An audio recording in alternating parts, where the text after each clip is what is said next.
Okay, let's see this one. And then we'll take this one and we'll take a quick break again. Okay, honors editor-in-chief. Okay.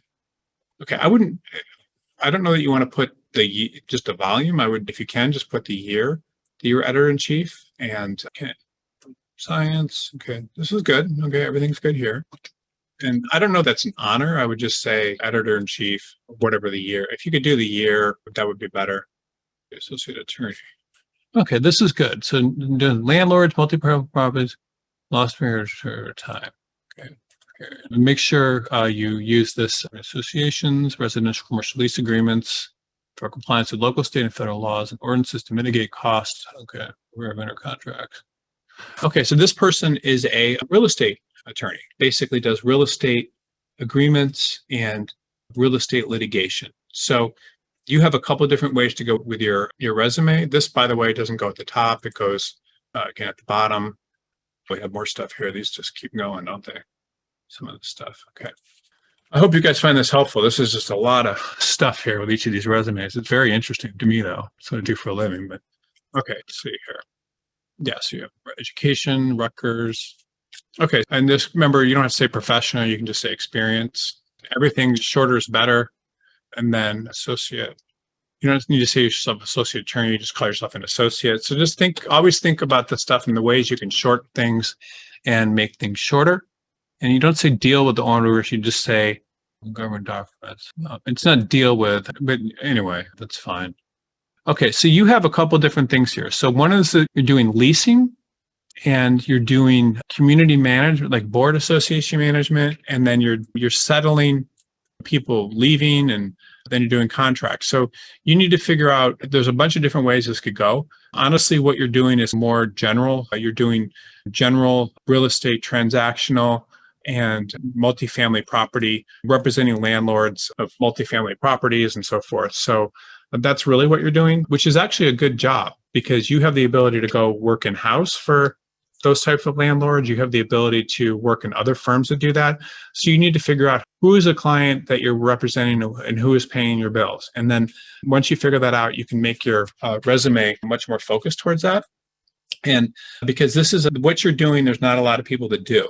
I don't like the stuff about the race and law review because it distracts from it. Even if it was like the family law review or the criminal law review, it would detract for it. But you actually need to look as much as possible like a real estate attorney because that's what you're doing. So again, you have to put people on the scent of that. And you have a couple different directions where you can go as a real estate attorney. One direction is you can make yourself look like you're transactional. The other, and let me just talk about these directions, where this is going. Oops, sorry. I'll just do it here, education. You can do transactional real estate. Probably not, though. Probably not. You can do leases, like someone to do leases. You can represent landlords in litigation, possibly. Litigation, counseling, maybe. You can represent landlords in community association law, which is another one. And then you can also, or you could represent community associations. So all of these are things that you can do with your background. And these are lots of different skills that you have. And so these are things that all can be done with your particular skill set. So that's how I would try to break that down. Now, if you wanted to do real estate leasing, you would emphasize real estate leasing in your resume when you're applying for those jobs. If you wanted to do real estate litigation, you would represent the negotiation, these settlements and so forth with that. If you wanted to do collection on real estate, you would do that.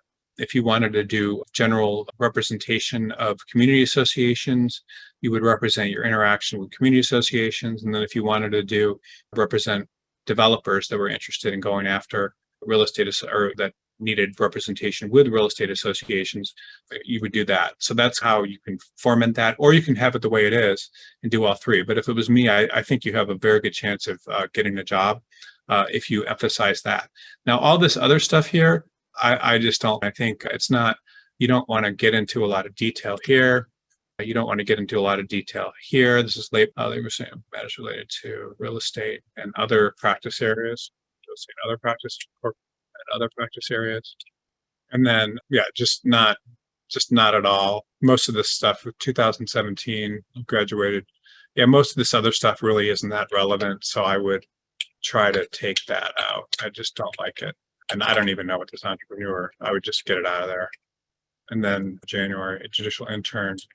And then, yeah, all these other internships really aren't that necessary. Someone is going to hire you with this resume for your real estate related experience is the thing you need to understand. So the more you emphasize your real estate related experience, especially with respect to community associations, the better off you're going to be. And then all this stuff here just needs to be de-emphasized. Again, people are looking for a cent. Now, if you do want to do litigation, for example, then you would emphasize the litigation that you're doing at this firm and then take it from there.